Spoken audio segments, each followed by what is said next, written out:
Pessoal, vou passar um pouquinho então os materiais para a gente vocês verem como é que a gente trabalha na sala de hemodinâmica, tá? A gente usa um introdutor arterial, que a gente vai introduzir geralmente pela radial. É uma punção, da mesma forma que é feita uma punção de PAM, tá? A gente, em geral, com o tempo, com a experiência, o ideal é você não transfixar a artéria, apesar da técnica de Seldinger dizer que você transfixa, depois você puxa para via, para você ver se vem o sangue, aí passa o guia, mas em geral a nossa técnica com agulha é não transfixar, principalmente se for femoral, né? Femoral aí não pode transfixar mesmo, mas mesmo na radial a gente tende a não transfixar a artéria. Viu o fluxo de sangue, já para ali e passa o guia. Tá? Os introdutores são medidos em frente, né? Vocês sabem disso, mesmo tipo de medição que a gente usa para catéter venoso profundo, para praticamente todo tipo de catéter, né? E o interessante aqui para a gente ver é que os introdutores eles são divididos por cores, né? Então é um código universal. Então você vai ver que todas as bainhas 5 são cinza de qualquer fabricante, né? Não são todas cinza, mas elas têm algum detalhe em cinza, ela tem que ter. As bainhas 6F são verdes, 7F são laranjas, isso aí é sempre assim. Então se você estiver na sala só de ver a bainha, só de ver o introdutor, que a gente bainha é o nome corriqueiro ali que a gente usa na sala, né? Só de ver a cor do introdutor você sabe qual é o tamanho desse introdutor. Geralmente para o cateterismo diagnóstico a gente usa 5F, para angioplastia a gente usa 6F. Isso na maior, 90% das vezes. Às vezes você vai precisar de um 7F, de um 8F, umas angioplastias mais complexas. Tá? E aí você vai subindo aqui 10F, 12F.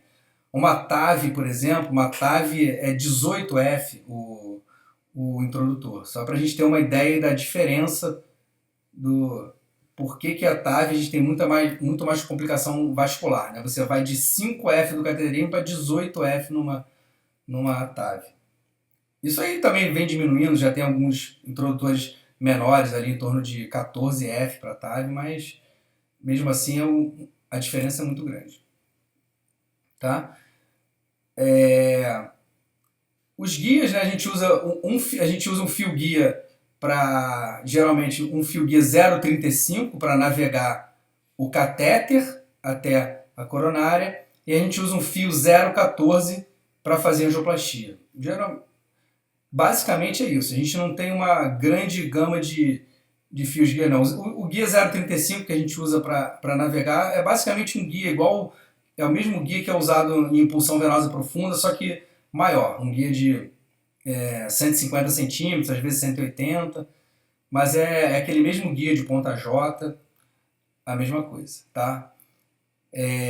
Então o guia 0,35, o guia 0,14 que a gente usa para angioplastia, os balões, né? Aqui é uma foto do André Grutz, que foi um hemodinamicista suíço que fez a primeira angioplastia em 1977, tem 47 anos aí já a primeira angioplastia. E inicialmente as angioplastias eram feitas só com balão. Você passava o guia na coronária, dilatava aquela lesão com balão e rezava para aquilo ali ficar bom. E obviamente tinha uma alta taxa de restenose, uma alta taxa de oclusão aguda, mas isso aí eu vou mostrar para vocês que isso aí foi evoluindo, né? Então a angioplastia se iniciou fazendo só com balão, o resultado não era satisfatório, aí a gente evoluiu para dilatar a artéria com balão e colocar o stent, né? A prótese de metal para reconstruir ali a coronária na parte que tinha obstrução. Tá? Inicialmente os stents eram só a malha metálica, o stent farmacológico é uma coisa um pouco mais nova aí de 20 anos para cá, por aí, 20 anos. Tá? Mas antes disso, ali de 77 começou com balão, você foi só com balão ali até a década de 90, mais ou menos, quando começaram a aparecer os primeiros stents, aí da década de 90 até o início dos anos 2000 que surgiram os estentes farmacológicos. Só para a gente botar aí uma perspectiva. E como a gente ficou muito tempo trabalhando com material muito diferente do que a gente tem hoje, a evolução do material, principalmente nas últimas décadas, foi impressionante. Eu quando comecei a fazer hemodinâmica, eu lembro bem que estavam lançando os primeiros estentes farmacológicos, que era o Cypher. A primeira vez que a gente ouviu falar de sirolimus, eu estava na residência de hemodinâmica ainda. Então, qual era o problema dos stents? O grande problema da hemodinâmica, da angioplastia, é você dilatar aquela lesão e a lesão voltar no mesmo local. A gente viu lá atrás que com um balão a lesão voltava em praticamente 50% dos pacientes, que é bem ruim, né? Mas mesmo assim você conseguia evitar que alguns pacientes fossem mandados para cirurgia, que às vezes encaminhava o paciente para cirurgia por causa de uma lesão de direita, por causa de uma lesão única de DA, era tudo, a única forma de revascularização era cirúrgica. Então você conseguindo um resultado, mesmo que não seja tão bom quanto a gente vê hoje, já era uma evolução a você não ter nenhuma opção à cirurgia, né? Então começou com balão, 50% de restenose. Quando você passou para os stents, você conseguiu reduzir isso aí de 40%, 50% para 19%, 20%. Então já melhorou. Metade do que era antes. Então a gente vai vendo que é uma evolução contínua. Mas mesmo assim, 20% é muito, né? Um em cada 5 pacientes voltava com restenose. E aí quando voltava com restenose, você também não tinha muita opção. Ou você dilatava de novo com um balão ali dentro, ou acabava encaminhando o paciente para a cirurgia da mesma forma. Tá? Pensando nisso, na restenose, que é um processo cicatricial, né? A melhor forma de entender a restenose é isso, é um processo cicatricial. Uma cicatriz que é uma resposta do organismo à agressão do stent na parede do vaso. A gente libera o stent a altíssimas pressões. Então, a reação do vaso àquela agressão é fazer uma cicatriz. Essa cicatriz ela vai fazendo aquele tecido fibrótico para dentro do vaso. Lembrar que a coronária ela tem 3 milímetros de diâmetro, né, em média, 2,5 às vezes, no máximo 4, 5 no tronco.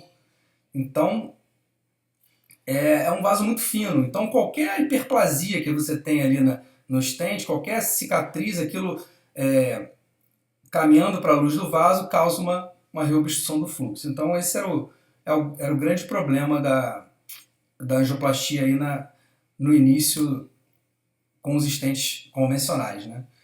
Então, a tecnologia evoluiu do balão para o stent farmacológico. O que é o stent farmacológico, pessoal? O stent farmacológico é um dispositivo que ele é composto por 3 partes, né? Ele tem a plataforma metálica, geralmente é uma liga cromo-cobalto, uma liga de aço. Ele tem um polímero, que atualmente é um polímero biodegradável, e nesse polímero é colocada a droga, que atualmente, aqui está até a paclitaxel aqui, mas isso aí a gente atualmente nem usa muito, atualmente são todos derivados aí do sirolimus, que foi a primeira droga usada lá no stent Cypher. Então é isso, o stent farmacológico é uma plataforma metálica recoberta com um polímero biodegradável, que esse polímero é colocado uma droga antiproliferativa, né? O sirolimus era usado lá no início para pacientes pós-transplante renal. Então é uma droga que é antiproliferativa e ela é colocada ali diretamente no stent e liberada ali depende do stent, mas em torno de 6 meses ali localmente para evitar a proliferação, essa cicatrização exacerbada. Tá? Então, quando a gente... Aqui, ó, 2002, ó, eu falei início dos anos 2000 aqui. Então, os stents farmacológicos foram realmente revolucionários, né? O primeiro estudo, que é esse aqui com sirolimus, você caiu de 26% para zero. Acabou a restenose. Obviamente que, nesses primeiros estudos, foram feitos tratando-se lesões simples, lesões curtas, lesões mais favoráveis ao implante de stent. Conforme a gente foi trabalhando com estente farmacológico e tratando cada vez lesões mais complexas, esse